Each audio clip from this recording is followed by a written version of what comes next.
Gente, senta aqui comigo, respira, porque hoje o episódio tá daquele jeito.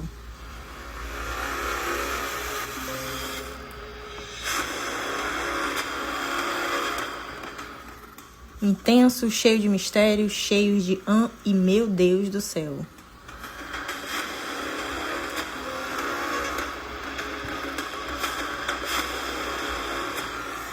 Eu sou a Lara Monteiro e você está ouvindo hoje o Vozes da Verdade. E hoje a gente vai falar da história da Dídia Cardoso. Sim, ela mesmo, a ex-senhazinha do Boi Garantido, ícone total do Festival de Parintins.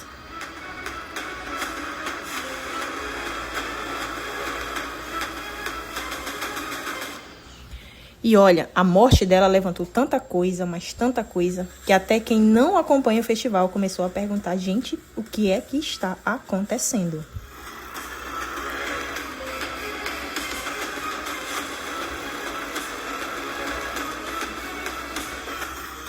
Tem suspeita de overdose, de cetamina, tem relato de rituais dentro da própria família. Sim, dentro da própria família da Dídia. E também, gente, tem uma dinâmica aí de controle de versões que não batem, enfim. Tem um prato cheio aí pra gente que gosta de entender, né, na verdade, esse caso que tá com muitas dúvidas ainda. Os nossos convidados hoje são convidados especiais que vão tirar todas as nossas dúvidas.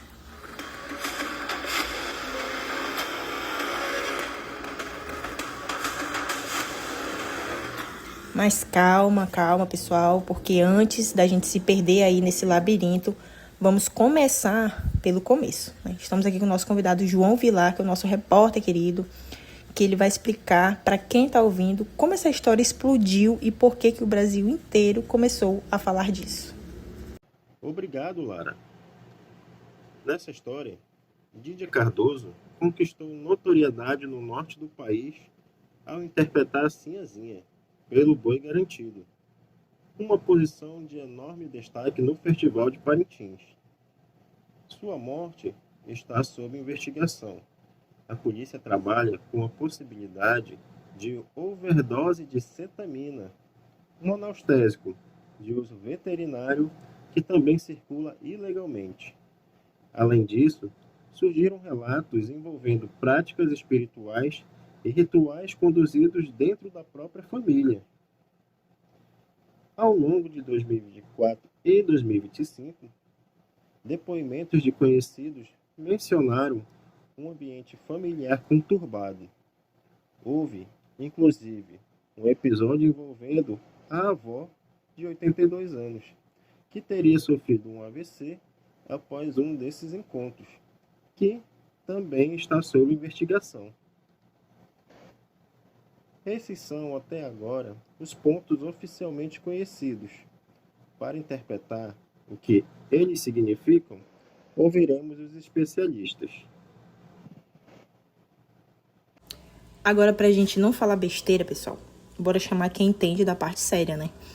O advogado criminalista, Dr. Renato Vasconcelos. Doutor, chega aqui, senta aqui no nosso sofá imaginário, né? E conta pra gente. O que a investigação mostra até agora? O que ainda tá naquela vibe assim de ninguém sabe, ninguém viu? Muito obrigado, Lara. Juridicamente, este caso ele reúne vários elementos sensíveis. E a investigação ela tem a função de esclarecer se houve a administração da cetamina e se essa substância ela contribuiu diretamente para o óbito da sinhazinha, principalmente se o uso foi voluntário ou se foi imposto, em caso de situação de vulnerabilidade. E dependendo de todas essas respostas, o caso ele pode variar de uma overdose acidental para a hipótese de homicídio culposo ou doloso. E sobre as menções de rituais ou práticas em grupo, caso elas forem confirmadas, podem ampliar a responsabilidade penal dos envolvidos, especialmente se houver elemento de coerção ou abuso psicológico. E os laudos toxicológicos e também depoimentos, eles serão fundamentais para a conclusão. Maravilhoso, doutor, suas explicações. Abriu, assim, nossa mente 100%. Mas a gente também quer entender, né, pessoal, o que o Ministério Público ele tá achando de toda essa história. Então, a gente recebe aqui hoje a nossa queridíssima promotora de justiça, a Yara Pinheiro. Promotora, fala assim com a gente, no que o Ministério Público tá de olho nesse caso tão cheio assim, de pontos de interrogação. Antes de apresentar as informações oficialmente apuradas, é importante esclarecer para vocês como o caso vem sendo conduzido e quais parâmetros legais foram considerados pelas autoridades durante essa longa investigação. A seguir, compartilho um resumo objetivo das conclusões técnicas e das limitações encontradas ao longo dessa grande análise.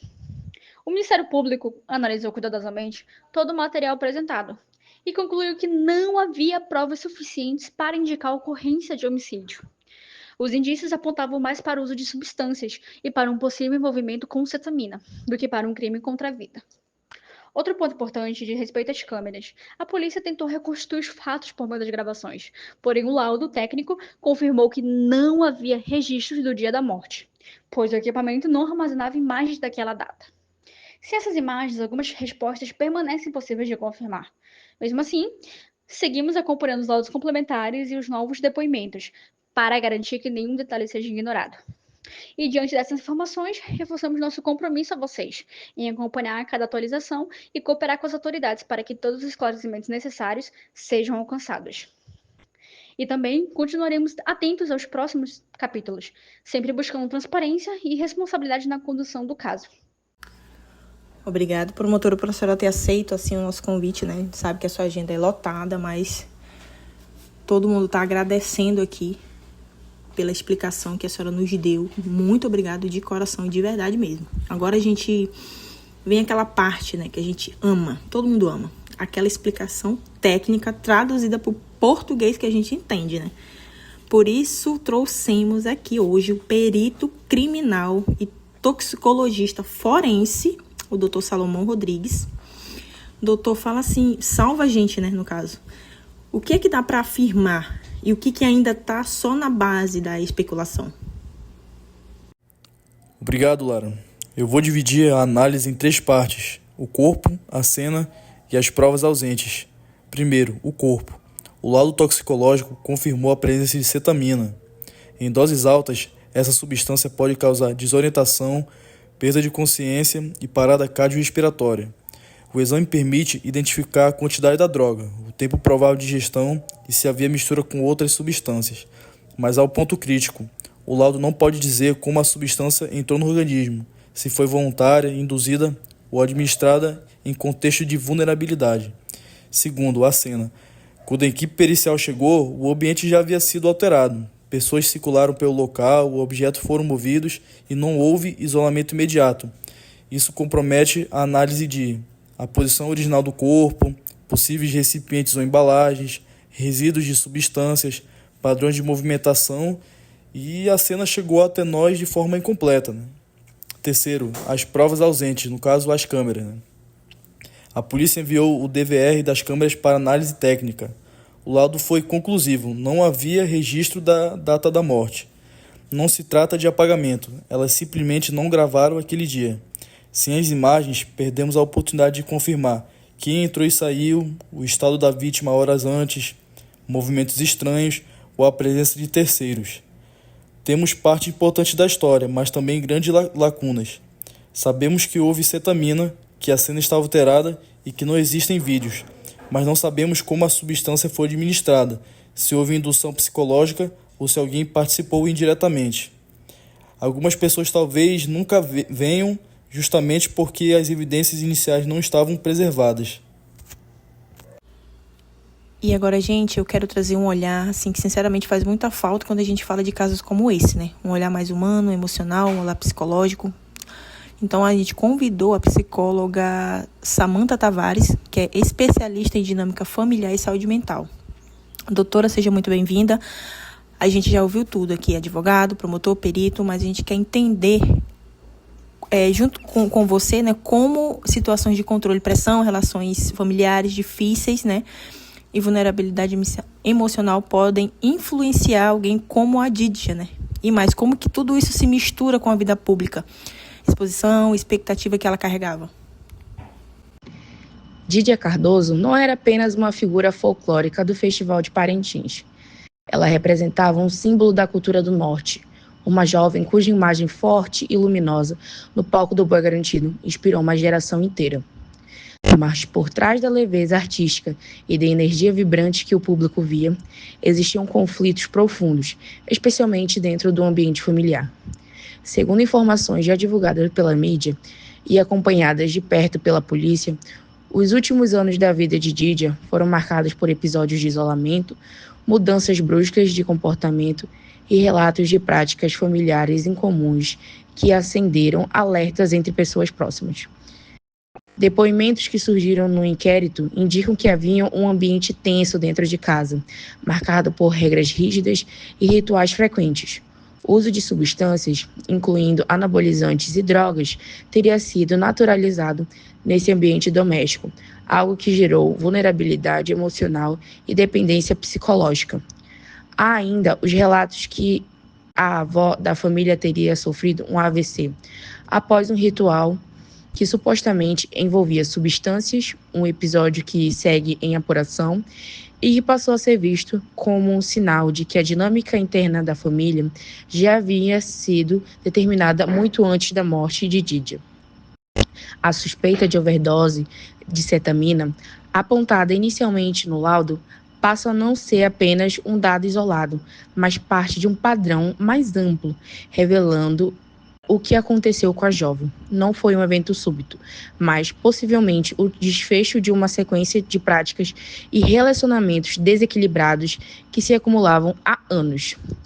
Do ponto de vista jurídico, a morte de Dídia se encontra na interseção de várias áreas sensíveis: direito penal, direito da família, proteção de vulneráveis e uso indevido de substâncias controladas.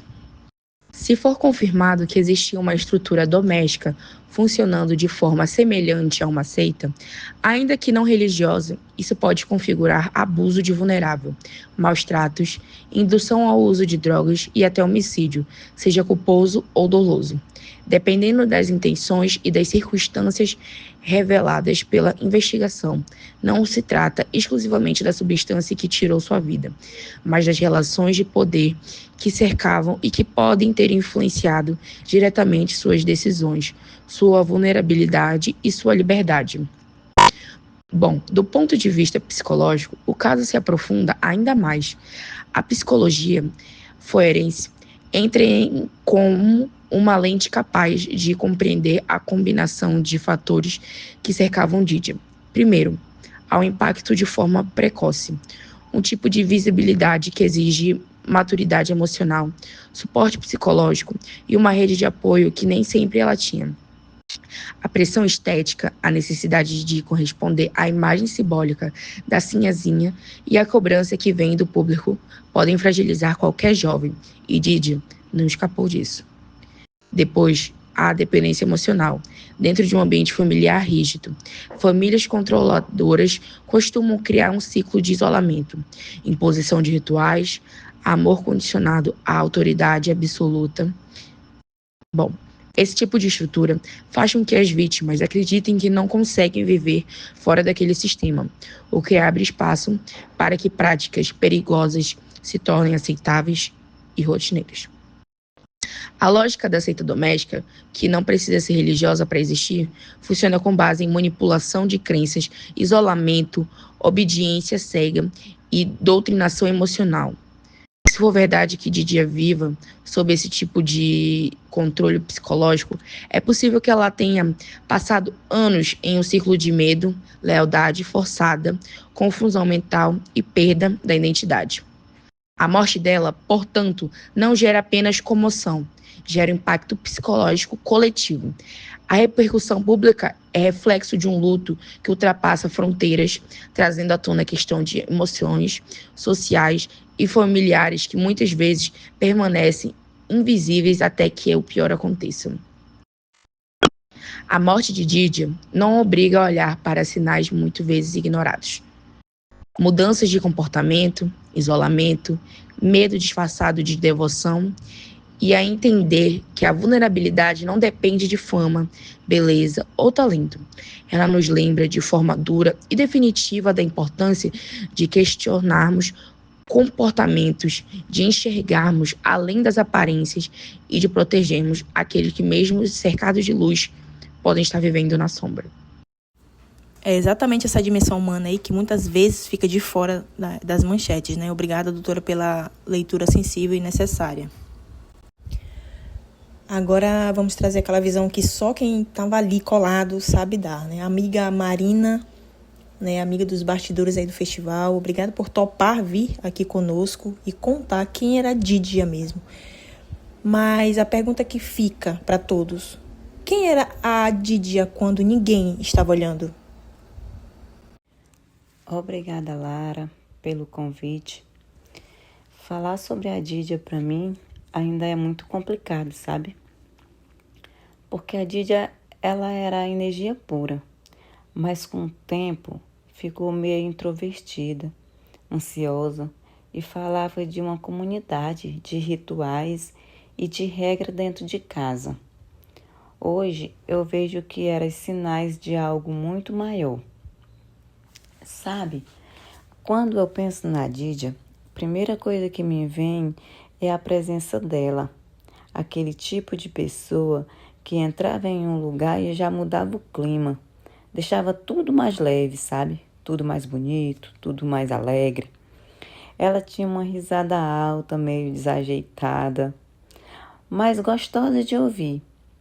Ela era aquela que dizia e que fazia questão de abraçar todo mundo, um abraço forte, como se o mundo estivesse precisando de um abraço, de um carinho. Mas o que pouca gente imagina é que por trás daquela alegria toda dela, existia uma mulher que lutava muito para se manter de pé. A Didia era luz, mas também era uma pessoa que carregava sombras, que nunca mostrava para ninguém, sempre guardava só para ela. Ela sempre dizia que não gostava de trabalhar para os outros. E por muitas vezes ela enfrentava as coisas calada. As pessoas gostavam muito dela. Ela era querida em todos os lugares. Onde chegava, todos gostavam dela. Ela era querida no bairro, no trabalho, nas escolas do filho dela, sempre pronta para ajudar e para ouvir e para defender quem precisasse. E às vezes isso fazia com que ela esquecesse até dela mesma. Era comum ver todo mundo correndo atrás da Didia para resolver os problemas deles, sabe? Desabafar, pedir ajuda, e ela ia. Mesmo cansada, mesmo com muita coisa para fazer, sobrecarregada, mas ela ia. Sempre que alguém precisasse dela, ela estava pronta para ouvir. A Didia era uma pessoa muito querida, uma pessoa de alto astral, de bem com a vida, sabe? É muito triste saber o que aconteceu com ela. Eu ainda fico muito triste quando lembro de tudo que aconteceu, né? Mas espero que tudo venha à tona, que tudo seja resolvido. E mais uma vez eu agradeço a você, Lara, pelo convite, tá? E muito obrigada. Marina, esse relato é muito emocionante, né? Imagino como você deve estar se sentindo só de falar nesse assunto novamente. Te agradeço. E você comoveu aqui a galera toda que está aqui junto com a gente. Mas obrigado mesmo, viu? Mas agora a gente vai ouvir, pessoal, alguém que preferiu ficar no anonimato, mas que conviveu com a família por anos. A gente agradece, assim, de coração mesmo, a coragem de vir aqui dividir essa memória com a gente. Sabe, eu sempre achei que tinha algo diferente naquela casa. No começo até parecia algo espiritual, sabe? Aquelas coisas que a gente vê por aí, luz baixa, incenso queimando, músicas lentas ao fundo. Mas quanto mais tempo eu passava ali, mais sentia que tinha algo fora do lugar. Sei lá, só um sentimento. As sessões eram longas, muito longas, às vezes horas e horas, e ninguém podia interromper. A casa inteira ficava um silêncio estranho, só quebrado por algumas frases repetidas como mantras. As pessoas diziam tudo junto, quase num ritmo hipnótico, como se aquilo fosse prender a mente delas ali. Nem sei explicar o que eu sentia quando eu via aquilo. Os cheiros eram fortes, mistura de ervas, fumaças que deixavam o ar pesado, difícil de respirar, e tinha uma regra muito clara. Ninguém podia sair durante a sessão, e aquilo me deixava apavorada. Ninguém podia usar celular. Era como se, por algumas horas, todo mundo tivesse que se desconectar completamente do mundo. Vai entender. Menos deles, daquele ambiente, daquela energia que parecia sempre mais intensa do que deveria. Aquela sensação de estar sendo sugada.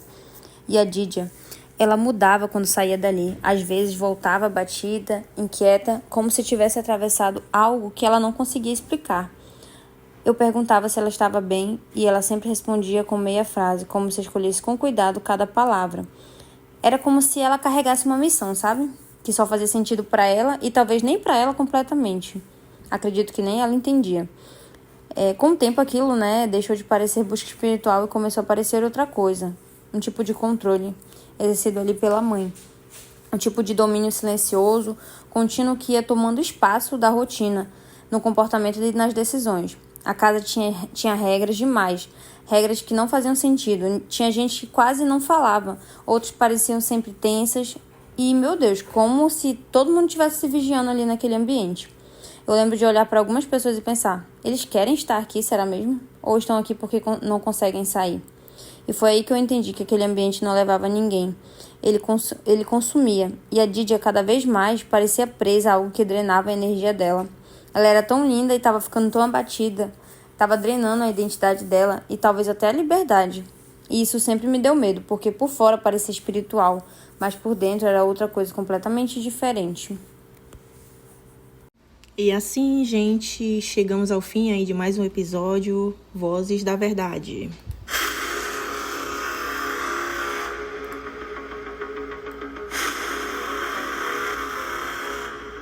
Hoje revisamos a trajetória da Didia, Ouvimos advogados, promotora, perito, pessoas que conheceram ela de perto. E no final das contas, esse caso levanta coisas que vão muito além de escândalo, Fala de saúde mental, fala de relações de poder, de apoio, ou até mesmo da falta dele. Obrigada a todos aí os convidados que permaneceram conosco até agora. Obrigada a você que ouviu aí até o final. O nosso episódio tem mais histórias pra gente decifrar juntos. Esse não será o único. E lembre-se sempre que quando a história é difícil e que vem à tona, falar sempre será o primeiro passo.